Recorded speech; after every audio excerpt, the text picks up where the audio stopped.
Assalamualaikum warahmatullahi wabarakatuh. Perkenalkan, nama saya Geget. Tujuan dan maksud saya di sini, kelompok kami akan menjelaskan tentang zero waste dalam bidang peternakan dan pertanian. Nah, harapannya setelah presentasi ini berakhir, teman-teman dapat memahami tentang zero waste, kemudian dapat dipraktekkan, tidak harus dalam bidang peternakan dan pertanian. Karena di dalam presentasi ini terdapat poin-poin tentang konsep yang dapat digunakan seperti reduce, reuse, dan lain sebagainya. Anggota dari kelompok kami ada Nela Awalul dengan NPM terakhir 68, kemudian Ishak Maulana NPM terakhir 70, Eva Radin 71, Geget Fauziati 72, Anissa Anggraini 73, Sabrina Iza 74, Muhammad Reza 75, Eko Ahmad Hidayat 76, dan Ari Sulistianto dengan NPM terakhir 77. Mengapa limbah menjadi permasalahan utama pertanian dan peternakan, dan juga mengapa zero waste ini diperlukan, apa benefitnya. Nah, limbah sendiri menjadi masalah utama pertanian dan peternakan, yaitu contohnya seperti baunya yang mengeluarkan gas amonia dan juga gas hidrogen atau H2S. Nah, keberadaan ini mengakibatkan pencemaran lingkungan yang akan memicu berbagai penyakit. Tentunya masalah limbah ini bisa diatasi dengan salah satunya yaitu zero waste. Zero waste merupakan kegiatan menghilangkan limbah atau nol limbah dengan mengelola limbah secara pemisahan dan pembuangan limbah agar limbah menjadi lebih bermanfaat. Baik, di sini saya akan menjelaskan tentang strategi atau konsep yang digunakan dalam mengolah limbah, yaitu terdapat 5R. R yang pertama yaitu rating atau berpikir ulang. Merupakan suatu konsep pemikiran yang harus dimiliki pada saat awal kegiatan akan beroperasi dengan implikasi yang pertama, perubahan dalam pola produksi dan konsumsi berlaku baik pada proses maupun produk yang dihasilkan, sehingga harus dipahami betul analisis daur hidup pokok. Yang kedua, yaitu upaya produksi bersih tidak dapat berhasil dilaksanakan tanpa adanya perubahan dalam pola pikir, sikap, dan tingkah laku dari semua pihak terkait, yaitu pemerintah, masyarakat, maupun kalangan usaha. Yang R kedua yaitu reduce atau pengurangan, merupakan upaya untuk menurunkan atau mengurangi timbunan limbah pada sumbernya. R yang ketiga yaitu reuse atau pemakaian ulang atau penggunaan kembali, merupakan upaya yang memungkinkan suatu limbah dapat digunakan kembali tanpa perlakuan fisika, kimia, atau biologi. R yang keempat yaitu recycle. Recycle atau daur ulang merupakan upaya mendaur ulang limbah untuk memanfaatkan limbah dengan memprosesnya kembali ke proses semula melalui perlakuan fisika, kimia, dan biologi. R yang terakhir, R yang kelima yaitu recovery atau reclaim, pemungutan sampah atau ambil ulang. Merupakan upaya mengambil bahan-bahan yang masih mempunyai nilai ekonomi tinggi dari suatu limbah, kemudian dikembalikan ke proses produksi dengan perlakuan fisika, kimia, dan biologi.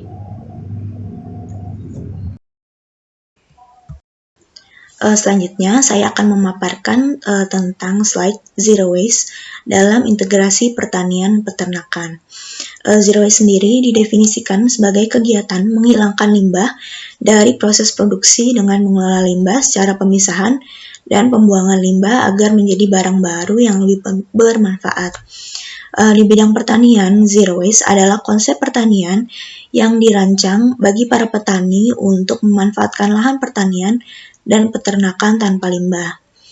Untuk mengurangi pencemaran lingkungan, sebaiknya membuang sampah menjadi sesuatu yang lebih bernilai tambah ekonomis.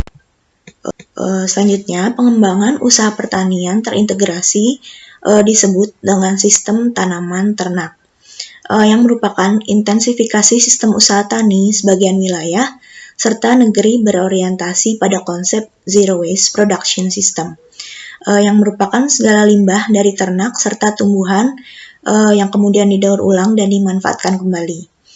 Komponen usaha tani dalam model ini meliputi usaha ternak sapi potong, selanjutnya tumbuhan pangan yaitu seperti padi ataupun jagung, hortikultura, perkebunan, serta perikanan.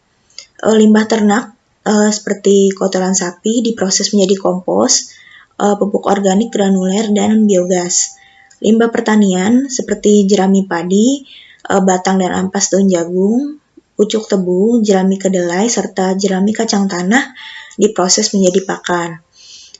Kemudian biogas dimanfaatkan untuk keperluan memasak, dan sebaliknya limbah biogas atau sludge yang berbentuk padatan dimanfaatkan menjadi kompos serta bahan kombinasi pakan. Kemudian yang berbentuk cairan dimanfaatkan menjadi pupuk cair untuk tumbuhan sayur mayur. Demikian presentasi dari saya kembalikan kepada moderator.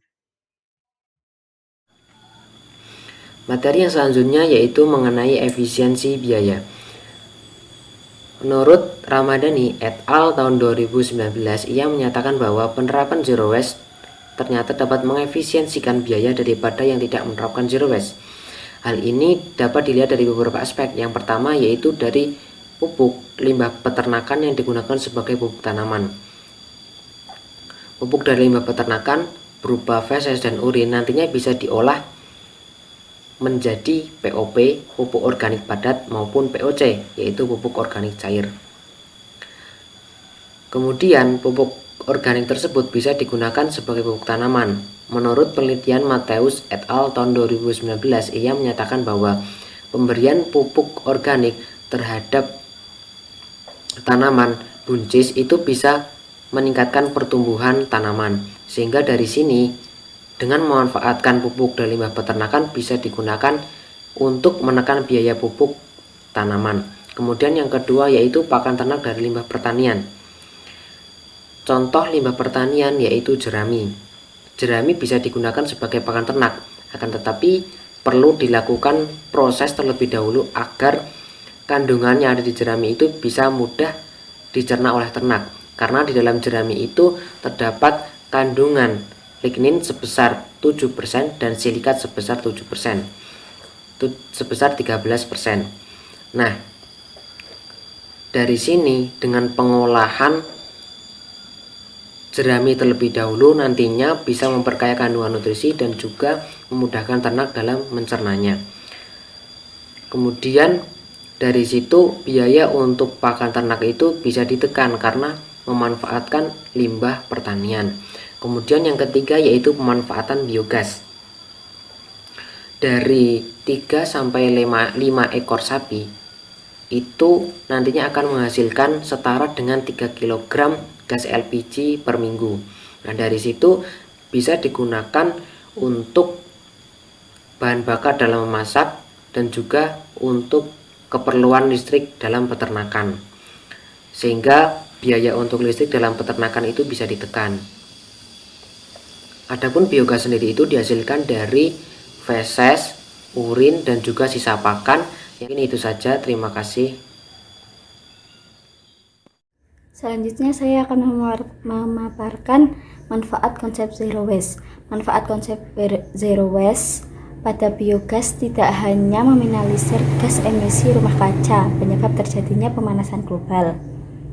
Dari segi kesehatan, zero waste adalah salah satu langkah mencegah terjadinya pencemaran lingkungan yang berbahaya bagi kesehatan masyarakat. Sampah yang menumpuk dapat menjadi sumber berbagai penyakit yang disebabkan oleh mikroorganisme dan faktor penyakit seperti serangga. Limbah yang dihasilkan oleh sektor pertanian dan peternakan memiliki potensi yang cukup besar untuk didaur ulang. Selain alasan kesehatan, penerapan zero waste memiliki nilai ekonomis. Misalnya pada pembuatan biogas, endapan yang tersisa dapat digunakan sebagai pupuk untuk menggantikan pupuk kimia sehingga mengurangi biaya kos. Cukup sekian pemaparan dari saya kembalikan lagi ke moderator. Jadi kesimpulannya, konsep zero waste dalam bidang pertanian peternakan ini merupakan konsep yang sangat baik dalam berbagai aspek. Aspek tersebut meliputi kebersihan lingkungan hingga biaya produksi.